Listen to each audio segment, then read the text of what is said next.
Nos alegramos y nos gozamos en la presencia viva, real y profunda de Jesucristo en la vida y en la historia. Damos gracias porque Él nos fortalece en las luchas y alienta nuestras esperanzas.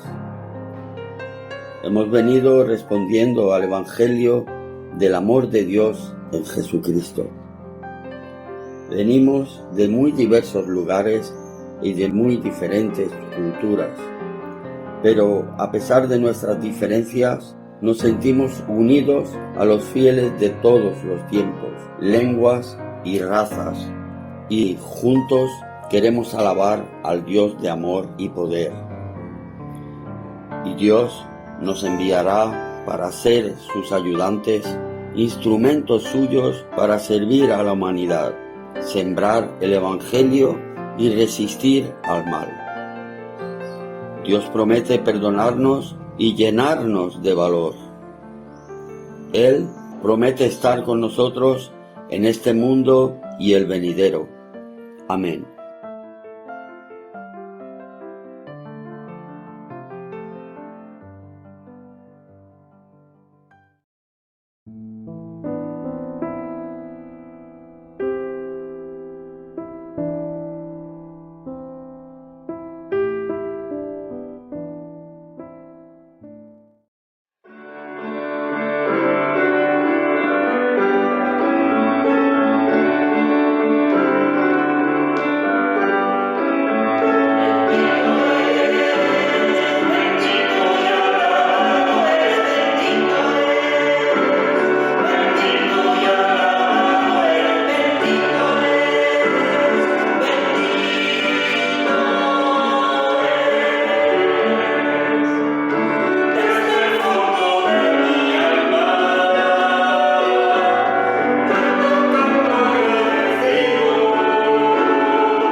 Señor, abre nuestros corazones de tal manera que podamos sentir el soplo de tu Espíritu. Separa nuestras manos de modo que podamos extenderlas hacia los demás. Afina nuestros oídos a fin de que podamos escuchar tus lamentos en nuestra humanidad. Abre nuestros labios para que podamos transmitir a los demás lo que de ti hemos oído. Abre nuestros ojos para que nos sea posible ver a Cristo en el amigo y en el extraño. Infúndenos tu Espíritu y da aliento a nuestras vidas con la vida de Cristo. Amén.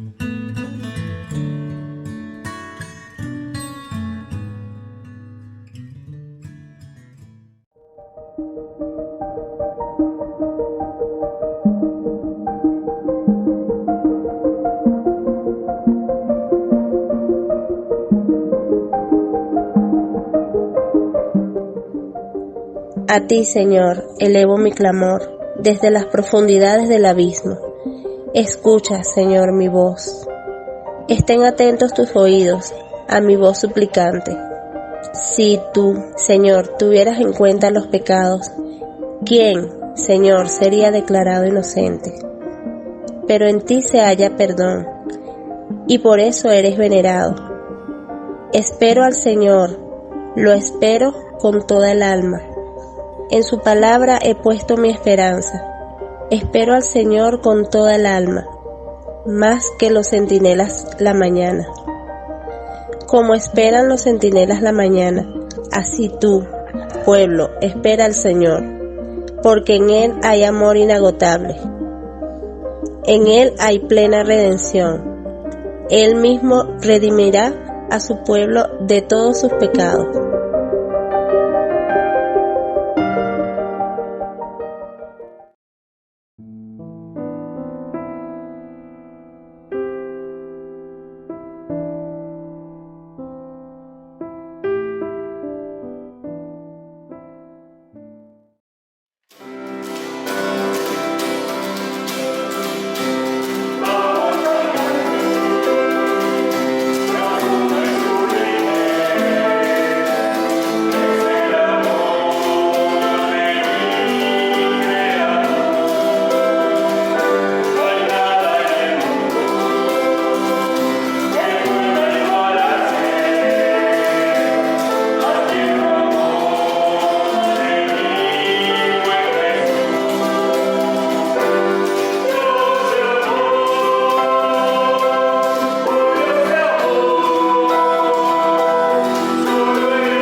Me han secuestrado la paz y hasta he olvidado la dicha. Pienso que estoy sin fuerza, que se ha agotado del todo mi esperanza en el Señor. Recuerda mi pena amarga, que es ajenjo envenenado. Me acuerdo constantemente y se me derrumba el ánimo. Pero algo viene a mi mente que me llena de esperanza, que tu amor, Señor, no cesa, ni tu compasión se agota. Se renuevan cada día por tu gran fidelidad. Tú eres mi herencia, Señor, por eso confío en ti. Es bueno el Señor con quien confía en Él y lo busca.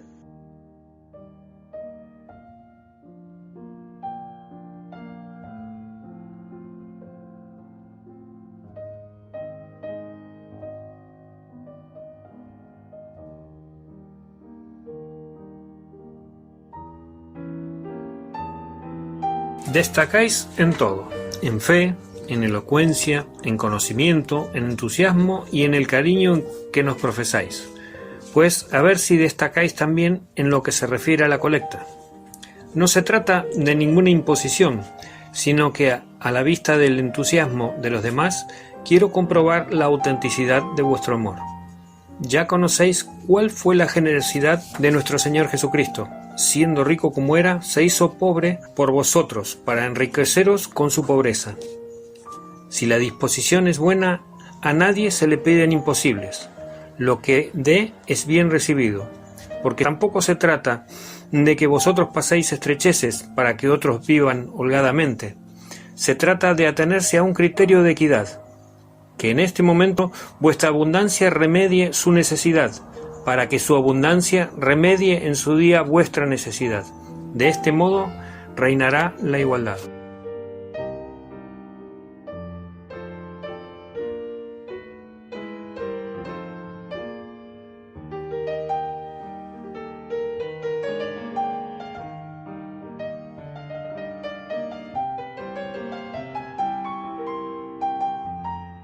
Al regresar Jesús a la otra orilla, se reunió en torno a él mucha gente junto al lago. Entonces llegó uno de los jefes de la sinagoga, llamado Jairo, que al ver a Jesús se postró a sus pies suplicándole insistentemente: «Mi hija se está muriendo, pero si tú vienes y pones tus manos sobre ella, se salvará y vivirá». Jesús fue con él. Iba también una gran multitud que seguía a Jesús y casi lo aplastaba. Entre la gente se encontraba una mujer que desde hacía 12 años padecía hemorragias. Había sufrido mucho a manos de muchos médicos y había gastado en ellos toda su fortuna sin conseguir nada, sino ir de mal en peor. Aquella mujer había oído hablar de Jesús y, confundiéndose entre la gente, llegó hasta él y por detrás le tocó el manto, diciéndose a sí misma: «Solo con que toque su manto me curaré». Y efectivamente le desapareció de inmediato la causa de sus hemorragias y sintió que había quedado curada de su enfermedad. Jesús se dio cuenta enseguida de que un poder curativo había salido de él. Se volvió pues hacia la gente y preguntó: «¿Quién ha tocado mi manto?». Sus discípulos le dijeron: «¿Ves que la gente casi te aplasta por todas partes y aún preguntas quién te ha tocado?». Pero él seguía mirando alrededor para descubrir quién lo había hecho. La mujer, entonces, temblando de miedo porque sabía lo que había pasado, fue a arrodillarse a los pies de Jesús y le contó toda la verdad.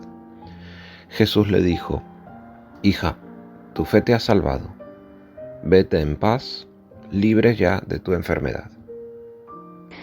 Aún estaba hablando Jesús cuando llegaron unos de casa del jefe de la sinagoga a decirle a éste: «Tu hija ha muerto. No molestes más al maestro». Pero Jesús, sin hacer caso de aquellas palabras, dijo al jefe de la sinagoga: «No tengas miedo, solo ten fe». Y sin permitir que nadie lo acompañara, excepto Pedro, Santiago y su hermano Juan, se dirigió a casa del jefe de la sinagoga. Al llegar, vio el alboroto y a la gente que lloraba, dando muchos alaridos. Entró y les dijo: «¿A qué vienen este alboroto y estos llantos? La niña no está muerta, está dormida». Pero se burlaban de él. Jesús echó a todos de allí y, haciéndose acompañar solamente de los padres de la niña y de los que habían ido con él, entró donde estaba la niña, la tomó de la mano y le dijo: «Talita cum», que significa: «Muchacha, a ti me dirijo, levántate». La muchacha, que tenía 12 años, se levantó al punto y echó a andar, y la gente se quedó atónita. Jesús ordenó severamente que no hicieran saber esto a nadie y mandó dar de comer a la niña.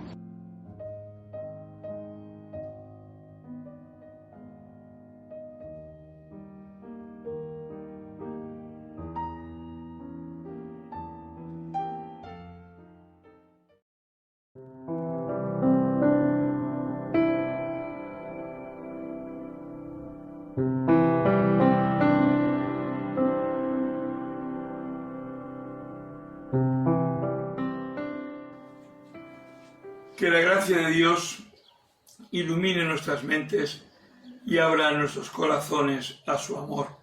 Amén. Hay que reconocer, hermanas y hermanos, que Jesús a veces es desconcertante. Hay ocasiones en las que nos pone en el disparadero. Podríamos decir que al borde de un ataque de nervios. El domingo pasado recordábamos el pasaje de Jesús dormido en la barca en medio de una gran tormenta. Tuvo que ser un gran temporal, porque los discípulos, hombres avezados en la mar, se asustaron. Y él, Jesús, como si nada importara, como si la cosa no fuera con él. Hoy le vemos acompañando a un angustiado padre que está a punto de perder a su hija porque se muere sin remedio. Un hombre que no era un cualquiera, que era uno de los jefes de la sinagoga, un hombre importante. No creo que habría sido fácil, que tendría que haber sido fácil para Jairo acudir a Jesús, ya que muchos ojos estarían puestos en él, y no todos sus compañeros de entre los responsables de la sinagoga verían con buenos ojos que acudiera a este controvertido maestro, no muy bien aceptado entre la ortodoxia y las gentes de la alta sociedad y los círculos de poder. Y Jesús, en medio de esa tensión por la muerte inminente de la pequeña niña, se para en el camino como si la preocupación del angustiado padre no tuviera importancia. Y para remate, parece que pretende buscar una aguja en un pajar. ¿Quién me ha tocado?, pregunta. Señor, ¿ves que la gente casi te aplasta por todas partes y pretendes aún averiguar quién te ha tocado? No es la única vez que los evangelios nos dejan ver a un Jesús como ausente de la realidad, o lo que todavía es más desconcertante, a un Jesús ajeno a lo que pasa a su alrededor, ajeno a los sentimientos de dolor, de angustia que viven el resto de las personas que con él están, que le rodean. Recordemos, además de los dos episodios ya reseñados, la tempestad en la barca y el pasaje de hoy, la escena de Jesús ante la mujer que está a punto de ser apedreada por adúltera. Y cómo Jesús permanecía callado, aunque le preguntan si debía ser apedreada la mujer como decía la ley o no. Y Jesús sigue callado y se pone a escribir en el suelo, como si con él no fuera la historia o la suerte de esta mujer. Solo ante la insistencia de los que ya tenían las piedras dispuestas y preparadas, Jesús interviene, pero de una manera que a la pobre mujer le pondría los pelos de punta. Quien esté libre de pecado, que tire la primera piedra. Vale, pero ¿eso es un sí o un no a la lapidación? Y siguió con su escritura en el suelo. Instantes de tensión, instantes que para la mujer serían eternos. El otro episodio que quiero recordar también lo encontramos en el Evangelio de Juan. Es el que nos relata que a Jesús le dicen que su amigo Lázaro está muy grave y que sus hermanas le piden que vaya pronto a su lado para atenderle. Y a pesar de la urgencia y de la estrecha relación que le unía con Lázaro y con su familia, el texto nos dice que Jesús permaneció en ese lugar otro par de días y que solo entonces se puso en marcha para ir a casa del amigo. ¿Por qué esperar? ¿Por qué dar pie a la queja de la hermana de Lázaro, a Marta? Si hubieras estado aquí, Lázaro no habría muerto. ¿Qué era tan importante para impedirle a Jesús ponerse en camino inmediatamente. ¿Es que no le importaba la situación de su amigo o la angustia de las hermanas? Desconcertante, ¿verdad? Son situaciones que nos obligan a plantearnos la pregunta: ¿qué quieren transmitirnos los evangelios cuando nos las relatan? No creo que haya una sola respuesta, así que tendremos que ir caso a caso, historia a historia. La del domingo pasado ya nos fue desvelada por Tere en su predicación. Cuando nos dejamos llevar por el miedo y éste nos vence, somos incapaces de conocer a Dios y reconocer su presencia. ¿Quién es este que hasta el viento y las aguas le obedecen? Para responder al porqué de hoy, vamos a ver quiénes forman parte del entramado de la historia.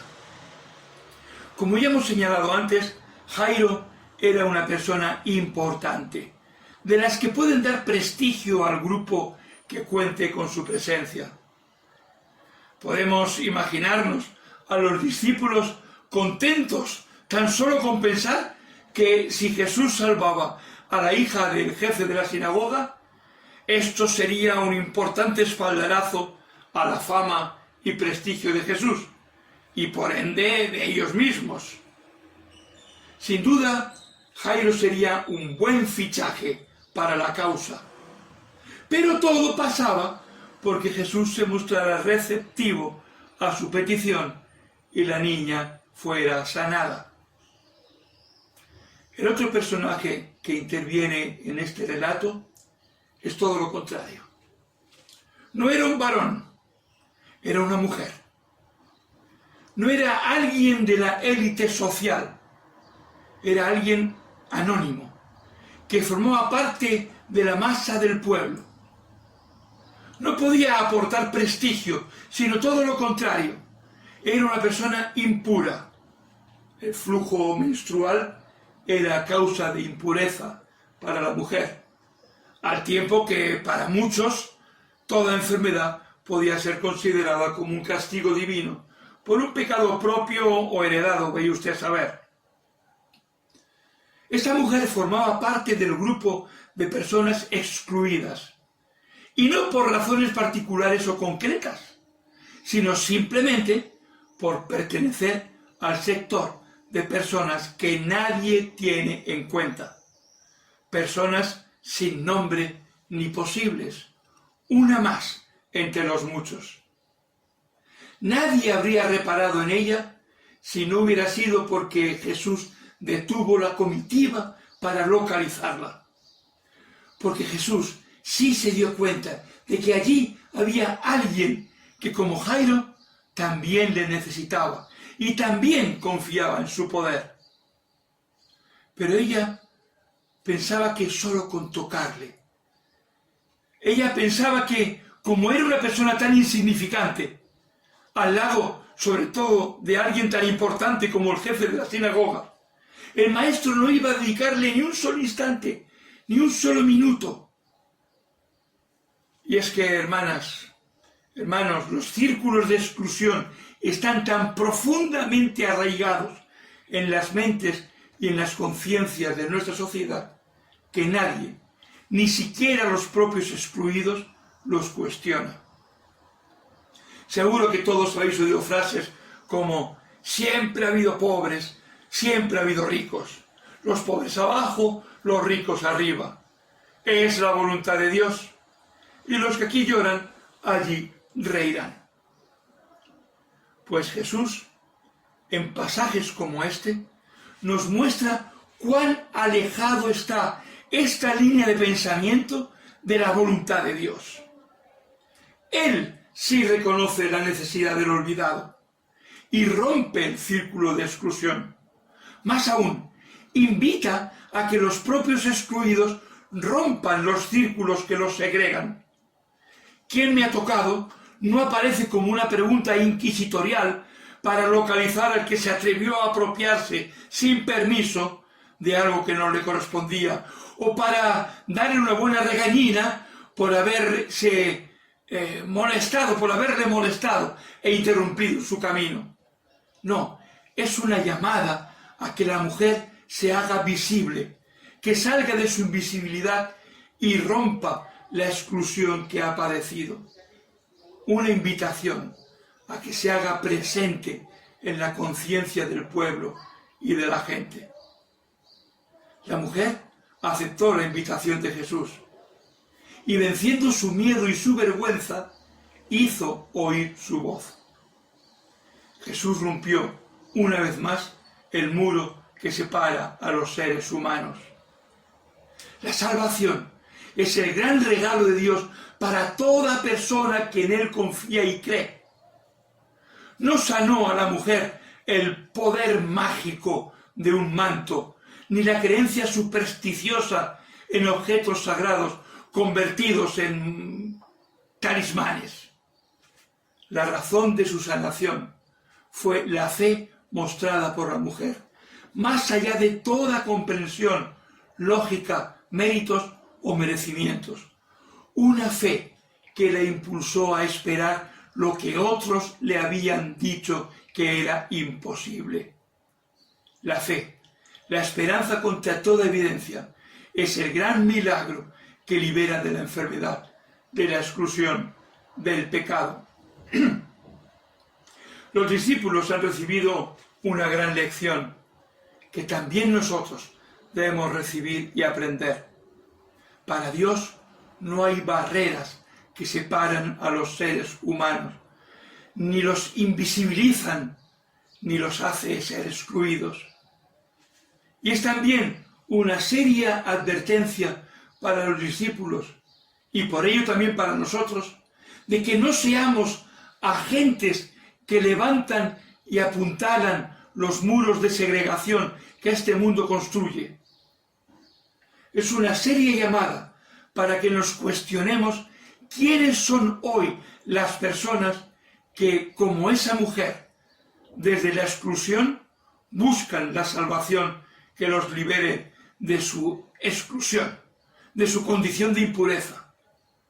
Buscan quien les devuelva la condición de personas dignas de ser atendidas por el Maestro. Y una seria advertencia para que la Iglesia no sea agente de exclusión, sino puente que acerca al que sufre, independientemente de cuál sea la causa o razón de su dolor, a la mano sanadora de Jesús. Y mientras Jesús atendía a la persona considerada sin importancia, la hija del personaje importante murió. Todos se sintieron defraudados y dolidos. Ya no merecía la pena seguir importunando al Maestro. Al fin y al cabo, ya no había remedio, había muerto. De nuevo parece que Jesús se sitúa fuera de la realidad y no se deja llevar por la derrota de lo que para todos es inamovible.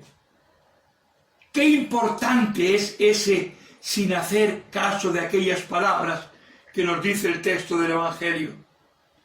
No hacer caso de las palabras de derrota de aquellos que cierran sus ojos a la acción de Dios y a la visión de un mundo nuevo, sin dolor ni muerte. No hacer caso a las palabras que anclan en la tristeza, en la muerte, y que nos alejan de la relación liberadora de Dios. Mantener siempre la esperanza viva en lo que vendrá y que está más allá de nuestra comprensión, de nuestro conocimiento, incluso de nuestra capacidad de creer. Y exclamar, como el padre del joven endemoniado: creo, Señor, pero ayúdame en mi incredulidad. O lo que es lo mismo, creo, Señor, pero ayúdame en mi poca fe. Las dos mujeres fueron sanadas. Las dos fueron liberadas de sus ataduras. El poder y el amor de Dios no tiene barreras. No se limita por las exclusiones humanas, ni siquiera por lo irremediable de la muerte. El poder de Dios trasciende nuestra realidad visible y nos lleva a una nueva realidad, mucho más fuerte y más real que lo que nuestros ojos son capaces de percibir, que lo que nuestra mente es capaz de concebir. Y porque creemos, tenemos esperanza. Esperanza para seguir creyendo, para seguir soñando, para seguir luchando por porfía y para seguir mirando con confianza el porvenir. Amén.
La fe en Cristo no transforma mi alimento sencillo en suculentos manjares, pero me lleva a compartir lo poco que tengo con el pobre.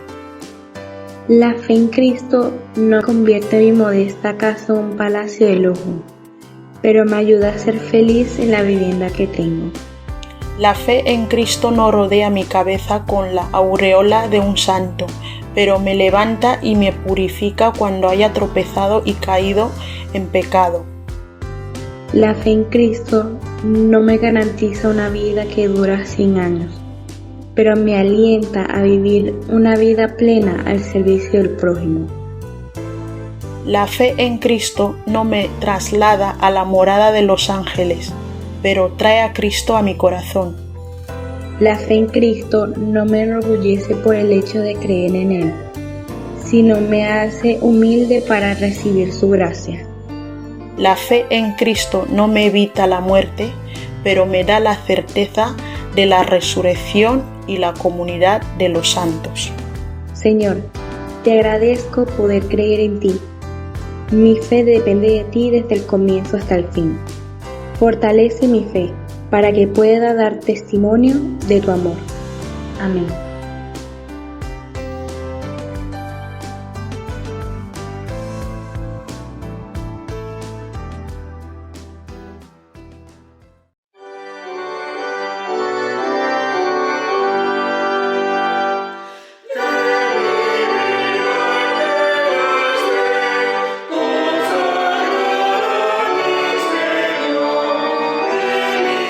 Presentamos nuestra ofrenda al Señor. La Iglesia sigue necesitando de las aportaciones de todas y todos para poder cumplir la misión que nuestro Dios nos ha encomendado. Si te sientes solidario con nuestro trabajo y quieres hacernos llegar tu ofrenda, al final del vídeo podrás ver el número de cuenta en el que podrás hacer tu ingreso.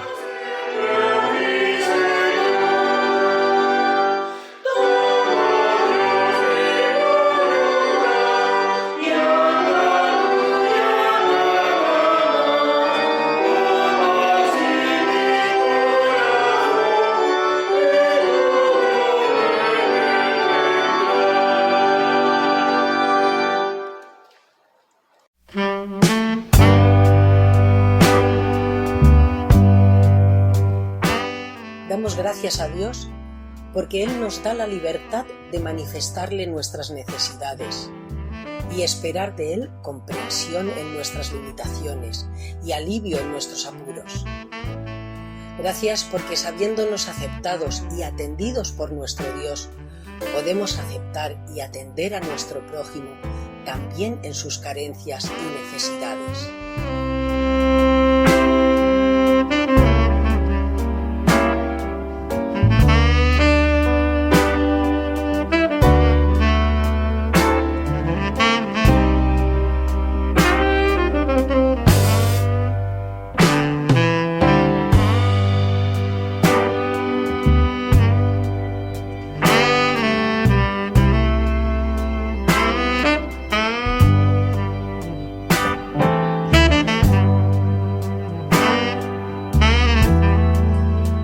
Intercedemos ante el Señor por aquellos que sufren la enfermedad, la violencia, las consecuencias del odio y la segregación, y de forma especial por los que, centrados en su dolor y necesidad, no son capaces de abrir los ojos, mirar a su alrededor y descubrir al prójimo que a su lado también clama.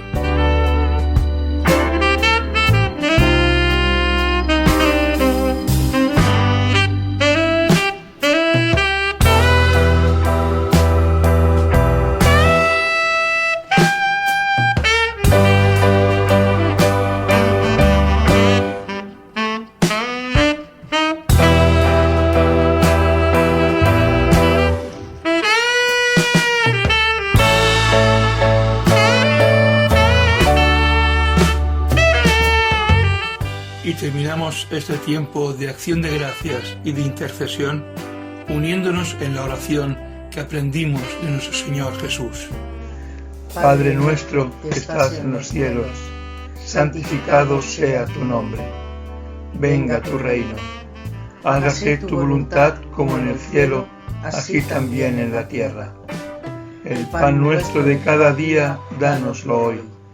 Y perdónanos nuestras deudas, así como nosotros perdonamos a nuestros deudores. Y no nos metas en tentación, sino líbranos del mal, porque tuyo es el reino, y el poder, y la gloria, por todos los siglos. Amén.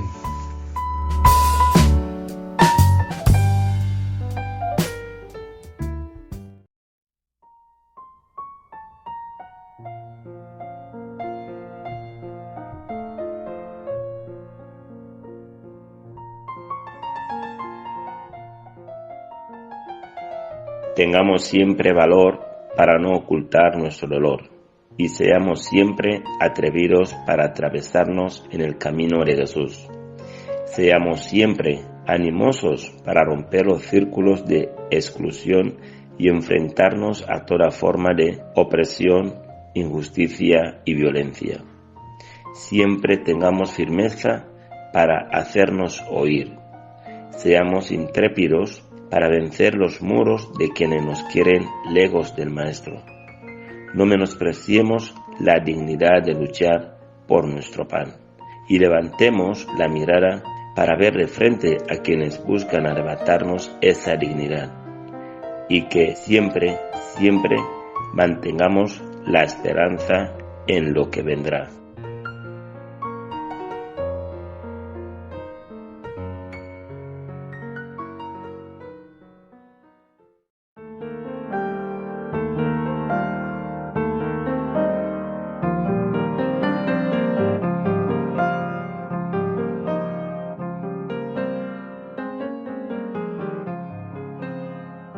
Que el Señor, Dios de justicia, nos conduzca en medio de la furia de los mares. Que el Señor, Dios solidario, renueve las fuerzas de nuestros sueños. Que el Señor, Espíritu de paz, nos guíe a aguas tranquilas donde reina la justicia, la solidaridad y la paz. Amén.